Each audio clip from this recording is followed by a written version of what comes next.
AP liquor scam వ్యవహారంలో మరొక సంచలన మలుపు తిరిగిందంటే ఎస్ అవునని చెప్పొచ్చు. ఆల్రెడీ ఇప్పటికే సజ్జల రామకృష్ణారెడ్డి తనయుడు సజ్జల భార్గవరెడ్డి పేరు బయటకు వచ్చింది. ఆయనకి లిక్కర్ స్కామ్తో లింకులు ఉన్నట్టు డొల్లా కంపెనీల ద్వారా రూటింగ్ మనీ అంతా కూడా రూటింగ్ చేసి నల్లధనాన్ని తెల్లధనంగా మార్చినట్టుగా సిట్ అనుమానిస్తుంది. దీనికి సంబంధించి విచారణ సాగుతుంది. అయితే ఇప్పుడు తాజాగా వైఎస్ జగన్మోహన్ రెడ్డి సోదరుడు అనిల్ రెడ్డి, వైఎస్ అనిల్ రెడ్డి అందరికీ పరిచయం ఉన్నటువంటి వ్యక్తి. సో వైఎస్ అనిల్ రెడ్డి పిఏ దేవరాజును ఈరోజు సిట్టు విచారణకు పిలవటం అనేది సంచలనంగా మారింది. వైఎస్ అనిల్ రెడ్డి పిఏను విచారణకు పిలిచారు అంటే దీనిలో అనిల్ రెడ్డికి సంబంధం ఉందా అంటే ఎస్ అవుననే సమాధానం వస్తుంది. లేకపోతే ఇక్కడ విషయం ఏంటంటే వాస్తవానికి పిఏ దేవరాజుల విచారణ అనేది కొంచెం గోప్యంగానే సాగిస్తున్నారు. అయితే ఇప్పటి వరకు సిట్ అధికారులకు ఉన్న సమాచారం ప్రకారం ముందుగా పిఏ వైఎస్ అనిల్ రెడ్డిని కాకుండా పిఏనే ఎందుకు తీసుకున్నారు అంటే కొంత ముందస్తు సమాచారం సేకరించే ప్రయత్నంగా అయితే అర్థమవుతుంది. ఏ సమయాల్లో అనిల్ రెడ్డి జగన్మోహన్ రెడ్డి మీట్ అయ్యేవారు, లేదా అనిల్ రెడ్డిని ఈ లిక్కర్ స్కామ్లో ఉన్నటువంటి వ్యక్తులు ఏ సమయాల్లో మీట్ అయ్యేవారు, ఎందుకు మీట్ అయ్యేవారు, ఎక్కడ మీట్ అయ్యేవారు. సో దీనికి సంబంధించి ఏమైనా పిఏ దగ్గర సమాచారం ఉందా అనే కోణంలో అయితే విచారణ చేస్తున్నట్టుగా తెలుస్తుంది. లేదా పిఏ పాత్ర మీద ఏదైనా సిట్కి ఆధారాలు దొరికితే దొరకుండొచ్చు. అది సిట్టు చెప్తేనే కానీ మనం చెప్పలేం. బట్ విచారణకు పిలిచారంటే ఏ లింకు లేకుండా సిట్టు విచారణకు పిలవదు. ఎవరిని పెడతారనే సిట్టు విచారణకు పిలిస్తే కోర్టులు చూస్తూ ఊరుకో.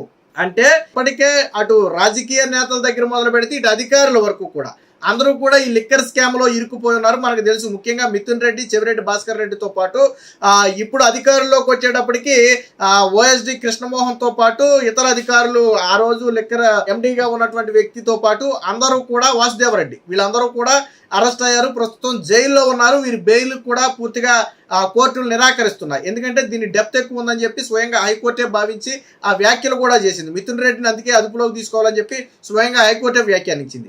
ఈ నేపథ్యంలో ఒక్కొక్కరిని విచారిస్తుంది. ఇటీవల నాడు మినిస్టర్గా ఉన్నటువంటి నారాయణ స్వామిని కూడా పిలిచి విచారించడం జరిగింది. సో 2 దఫాలుగా విచారించారు. నారాయణ స్వామి 2 సార్లు విచారణకు వచ్చారు. సో అవసరమైతే 3వసారి విచారణ కూడా వస్తానని చెప్పి ఆయన చెప్పాడు అనుకుంటే అది వేరే విషయం. అంటే ఇలా ఒక్కొక్కరిని విచారణ చేసి వారికి వచ్చిన సమాచారం ప్రకారం కొంతమంది కొత్త వ్యక్తులను సిట్ క్యాచ్ చేస్తుంది. అందులో భాగంగానే సజ్జల భార్గవరెడ్డిని క్యాచ్ చేశారు. ఎందుకంటే కొన్ని సోదాలు జరుపుతుంటే కొన్ని చెవిరెడ్డి భాస్కర్ రెడ్డికి సంబంధించిన వ్యక్తి దగ్గర సోదాలు జరుపుతుంటే స్మగ్లర్ అయినటువంటి విజయానంద రెడ్డికి సంబంధించిన లింకులు బయటపడ్డాయి. సో విజయానంద రెడ్డి దగ్గరికి వెళ్ళి సోదాలు జరుపుతుంటే సజ్జల భార్గవరెడ్డికి చెందినటువంటి లింకులు బయటపడ్డాయి. అంటే పోలీసులు కూడా ఆశ్చర్యం. ఒక చోట సోదాలు ఏదో ఒక సమాచారం తేలితే వాళ్ళకి ఇంకా అదనపు సమాచారం దొరికేది, అక్కడ సమాచారం దొరికిందని వెళ్తే ఇంకొక అదనపు సమాచారం దొరికేది. అలా ఒక్కొక్క లింకు లాగితే ఇప్పుడు జగన్మోహన్ రెడ్డి సోదరుడు, జగన్మోహన్ రెడ్డికి అత్యంత సన్నిహితుడు, సోదరుడు వరుస, రెండోది జగన్మోహన్ రెడ్డి బినామీగా అనిల్ రెడ్డిని చాలామంది బహిరంగంగానే చెప్తుంటారు. జగన్మోహన్ రెడ్డికి బినామీగా అనిల్ రెడ్డి వ్యవహరిస్తుంటారు, అన్నింటిలో కూడా తెర వెనక ఆయన పాత్ర ఉంటుందని బహిరంగంగానే ఇప్పుడు చెప్తూ ఉంటారు.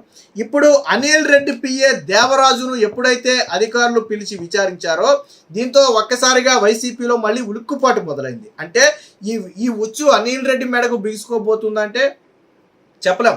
అనిల్ రెడ్డి పిఏని పిలిచారు అంటే అనిల్ రెడ్డి పాత్ర లేకుండా అనిల్ రెడ్డి పిఏని పిలిచే అవకాశం ఉందా? సో ఖచ్చితంగా లేదు. కాకపోతే అనిల్ రెడ్డి కంటే ముందు పిఏ నుంచి కొంత అదనపు సమాచారం తీసుకుని దాని ద్వారా అనిల్ రెడ్డి దగ్గరికి వెళ్ళొచ్చు అనేది సిట్టు వ్యూహం అయి ఉండొచ్చు. వాస్తవానికి దీన్ని కొంచెం గోప్యంగా ఉంచినప్పటికీ కూడా తాజాగా మీడియా సమాచారంతో ఇదైతే బయటపడింది. అనిల్ రెడ్డి ఆల్రెడీ ఈరోజు మధ్యాహ్నమే సిట్టు విచారణకు కూడా హాజరైనట్టుగా తెలుస్తుంది. అందులో కొంత సమాచారాన్ని సిట్టు, కొంత కీలక సమాచారాన్ని, అనుకున్నటువంటి కొంత కీలక సమాచారాన్ని సిట్టు సేకరించినట్టుగా కూడా చెప్తున్నారు. ఎందుకనంటే సిట్టు ప్రధాన ఉద్దేశం ఏంటంటే అనిల్ రెడ్డి ఎవరెవరిని కలిసేవాడు. వాస్తవానికి సిట్ దగ్గర ఉన్న సమాచారం ప్రకారం చెవిరెడ్డి భాస్కర్ రెడ్డితో పాటు కొంతమంది, మిథున్ రెడ్డితో పాటు కొంతమంది వ్యక్తులు అనిల్ రెడ్డిని కలిశారన్నట్టుగా సిట్ దగ్గర ఉన్నటువంటి సమాచారం. సో దానికి సంబంధించి పిఏను విచారిస్తే క్లుప్తంగా అర్థమవుతుంది. రేపు పొద్దున అనిల్ రెడ్డిని విచారిస్తే ఏమంటాడు, నన్ను ఎవరో కలవలేదు, నాకేం సంబంధం లేదంటాడు. బట్ పిఏ సమాచారం తీసుకుని ఆధారాలు ముందు పెట్టి ప్రశ్నిస్తే ఖచ్చితంగా ఒప్పుకోవాల్సిన పరిస్థితి. సో ఇదే కోవలో అయితే సిట్టు విచారణ చేస్తున్నట్టుగా తెలుస్తుంది. సో ఇది వాస్తవానికి కొద్దిసేపటి క్రితమే వెలుగులోకి వచ్చింది. దేవరాజులు అనిల్ రెడ్డి పిఏ దేవరాజుల్ని సిట్టు విచారించింది అనే విషయం వాస్తవానికి ఇప్పటి వరకు తెలియదు. బట్ మీడియా ద్వారా కొద్దిసేపటి క్రితమే బయటకు వచ్చింది. దీంతో ఒక్కసారిగా వైసీపీలో కూడా ఉలిక్కిపడ్డట్టు జగన్ రెడ్డి సోదరుడైనటువంటి అనిల్ రెడ్డికి కావచ్చు, లేదా గతంలో అనిల్ రెడ్డిని కలిసినటువంటి వ్యక్తులకు కావచ్చు, సో ఆందోళన మొదలైంది. సో ఇప్పుడు అనిల్ రెడ్డిని ఇంకా ఎవరు కలిశారనే దాని మీద కొత్త వ్యక్తులు రావచ్చు. ఇప్పటి వరకు మనం చెవిరెడ్డి గురించి మిథున్ రెడ్డి గురించే మాట్లాడాం. బట్ ఇంకా అనిల్ ఎవరైనా కొత్త వ్యక్తులు కలిశారా? కలిసి ఉంటే వారికి లిక్కర్ స్కామ్కి ఏమైనా సంబంధం ఉందా? అసలు ఇందులో అనిల్ రెడ్డి పాత్ర ఏంటి? ఈ లిక్కర్ స్కామ్లో అనిల్ రెడ్డి పాత్ర ఏంటి? సో ఎందుకు కలిసేవాడు? అంటే బినామీ కాబట్టి ఏమైనా డబ్బులు మొత్తం కూడా అక్కడికి ఏమైనా చేర్చే ప్రయత్నం చేశారా? సో ఈ కోణంలో సిట్ అయితే విచారణ చేస్తున్నట్టుగా తెలిసింది. సో కొద్దిసేపటి క్రితం విచారణలో తీసుకున్నది. ప్రస్తుతానికి ఇంకా బహుశా విచారణ ఎన్ని గంటలు సాగింది ఏంటనే సమాచారం అయితే బయటికి రాలేదు. కానీ కొంత కీలక సమాచారాన్ని రాబట్టి కొంతమంది కీలక వ్యక్తులు పలు సమయాల్లో కలిసేవాళ్ళు అనే సమాచారాన్ని దేవరాజుల నుంచి రాబట్టినట్టుగా తెలుస్తుంది. సో ఈ సమాచారంతో మరికొంతమంది లిక్కర్ స్కామ్లో దొరికే అవకాశం ఉంది. వాస్తవానికి జగన్మోహన్ రెడ్డి పేరును లిక్కర్ స్కామ్లో బహిరంగంగానే బయటపెట్టారు. ఇందులో డౌటే లేదు. ముడుపుల రూపంలో జగన్మోహన్ రెడ్డికి నెలకు 150 నుంచి 160 కోట్లు చేరుతున్నాయి అనేది సిట్ చేసినటువంటి ఆరోపణ. దానికి సంబంధించి కొన్ని ఆధారాలను కూడా సిట్ బయటపెట్టింది. వాస్తవానికి మీరు ఇక్కడ ఒక లాజిక్ గమనించండి. ఇటు మిథున్ రెడ్డికి కానివ్వండి, చెవిరెడ్డి భాస్కర్ రెడ్డికి కానివ్వండి, వీరెవరికి కూడా బెయిల్ ఎందుకు ఇంతకాలం కూడా లభించట్లేదు అంటే ఒకటే రీజన్, సిట్టు సేకరించినటువంటి ఆధారాలు చాలా బలంగా ఉన్నాయి. దానికి తగ్గట్టుగా విచారణ చేస్తున్నటువంటి సమయంలో వాళ్ళ ఫోన్లు స్వాధీనం చేసుకుని వాటి మొత్తాన్ని కూడా రిట్రైవ్ చేస్తే కొంత సమాచారం బయటకు వచ్చింది. గతంలో మనం చూసిన ఈ డబ్బులు వీడియోలు ఉన్నాయి చూసారా? సో ఈ వీడియోలన్నీ కూడా ఎవరి నుంచి తీశారు అంటే వాళ్ళ మొబైల్ నుంచి తీసిన వీడియోలే. సో ఆ డబ్బు ఎక్కడిది ఏంటనేది కూడా సమాచారం చెప్పాలి. సో అందుకనే కేసు అంత బలంగా ఉంది. మరి ఇప్పుడు దేవరాజులకి చెందినటువంటి మొబైల్ కూడా ఏమైనా స్వాధీనం చేసుకుంటారా అనేది అయితే మనకి ప్రస్తుతానికి లేదు. కానీ ఇప్పటి వరకు ప్రతి వ్యక్తి మొబైల్ని స్వాధీనం చేసుకుని దాంట్లో ఉన్న డిలీట్ చేసినటువంటి డేటా మొత్తాన్ని కూడా తిరిగి వెనక్కి తీసుకొచ్చే ప్రయత్నం అయితే సిట్ అధికారులు చేస్తున్నారు. అందులో చాలా వరకు సక్సెస్ అయ్యారని చెప్పొచ్చు. ఈ కేసు ఇంత స్ట్రాంగ్గా ముందుకెళ్ళిందంటే వాళ్ళ మొబైల్ నుంచి సేకరించినటువంటి డేటా, కాల్ లిస్ట్ కావచ్చు, అంతకుముందు వీళ్ళు మాట్లాడుకున్నటువంటి ఇవి కావచ్చు, వీడియోలు కావచ్చు, చాటింగ్లు కావచ్చు. సో ఇవన్నీ కూడా చాలా స్పష్టంగా సిట్ అయితే ఆధారాల రూపంలో అయితే సేకరించడం జరిగింది. తాజాగా ఇప్పటి వరకు అనిల్ రెడ్డి అనే పేరు మనం ఎక్కడా కూడా వినలా. వాస్తవానికి జగన్మోహన్ రెడ్డికి సోదరుడు వరుస అవుతాడు, ఆయనకు బినామీగా ఉంటాడనే నానుడే ఉంది తప్ప ఈ ఎంటైర్ లిక్కర్ స్కామ్లో ఇప్పటి వరకు ఆయన పేరు ఎక్కడా కూడా పెద్దగా బయటికి రాలా. బట్ అనూహ్యంగా ఉన్నట్టుండి ఆయన పిఏ దేవరాజుల్ని పోలీసులు సిట్ అధికారులు విచారణకు పిలవటం అంటే ఖచ్చితంగా అనిల్ రెడ్డి పాత్ర వైపు ఇప్పుడు దృష్టి అంతా కూడా మళ్ళింది. ఉదయమే సజ్జల భార్గవ్ రెడ్డి పాత్ర మీద కొన్ని సంచలన ఆరోపణలు వచ్చాయి. సో దాన్ని కప్పిపుచ్చుకోవడానికి సజ్జల రామకృష్ణారెడ్డి ఏదో ప్రెస్ మీట్ పెట్టి పిచ్చిపిచ్చిగా మాట్లాడుతున్నాడు. సరే అదంతా తర్వాత, దాని గురించి తర్వాత మాట్లాడదాం. ఇప్పుడు అనిల్ సోదరుడు పాత్ర కూడా ఉంది అని అనుమానాలు అయితే బలంగా వచ్చాయి. ఎందుకంటే ఆయన పిఏను అరెస్ట్ చేశారు అంటే తర్వాత వెళ్ళబోయేది ఆయన దగ్గరికి. అసలు వాస్తవానికి అనిల్ రెడ్డి ఎవరిని కలిశారు, ఆయన దగ్గర ఉన్నటువంటి సమాచారం ఏంటి అనేది పిఏకి తెలిసిన వరకు తీసుకోవడం కోసం అధికారులు ఈరోజు అరెస్ట్ చేశారు. లేకపోతే అనిల్ రెడ్డిని స్వయంగా అదుపులోకి తీసుకోవచ్చు. కానీ దానికంటే ముందు స్ట్రాటజీగా పిఏని ఎందుకు తీసుకున్నారంటే వాళ్ళు కొంత సమాచారం రాబట్టుకోవాలి. సో ఏది ఏమైనా మొత్తంగా ఈ లిక్కర్ స్కామ్ అనేది వైఎస్ ఫ్యామిలీ చుట్టూ బలంగా అయితే తిరుగుతున్నట్టుగా కనబడుతుంది. జగన్మోహన్ రెడ్డి పేరు డైరెక్ట్గానే వచ్చింది.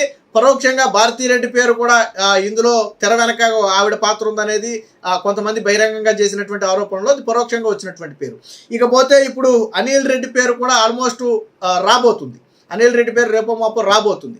ఇక అత్యంత కీలకంగా, ఫ్యామిలీ కాకపోయినా అత్యంత కీలకంగా ఉన్నటువంటి సజ్జల భార్గవ్ రెడ్డి పేరు ఆల్రెడీ బయటకు వచ్చింది. చెవిరెడ్డి పేరు బయటకు వచ్చింది. మిథున్ రెడ్డి, పెద్దిరెడ్డి రామచంద్రారెడ్డి తనయుడు మిథున్ రెడ్డి పేరు ఆల్రెడీ ఉంది, జైల్లో ఉన్నాడు.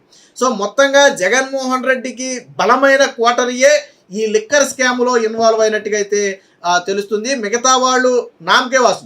ఫర్ ఎగ్జాంపుల్ మినిస్టర్ ఉన్నాడు, వాస్తవానికి ఆయన ఎంతవరకు తెలుసు ఎంతవరకు తెలియదు ఇప్పటి వరకు మనకు తెలియదు. వాస్తవానికి మినిస్టర్ ముందు అరెస్ట్ అవుతారు అనుకున్నారు కానీ బట్ సిట్ అధికారులు మినిస్టర్ని అరెస్ట్ చేయలేదు అంటే ఆయన డమ్మీ అయి ఉండొచ్చు. పైన కేవలం డమ్మీగా, అంటే డమ్మీ అయినా సంతకాలు పెడితే ఆయన బాధ్యత వహించాలి, వేరే విషయం. డమ్మీ అయి ఉండొచ్చు. మొత్తం వ్యవహారాన్ని ఎవరు నడిపారు ఆయన చెప్పాడు కదా.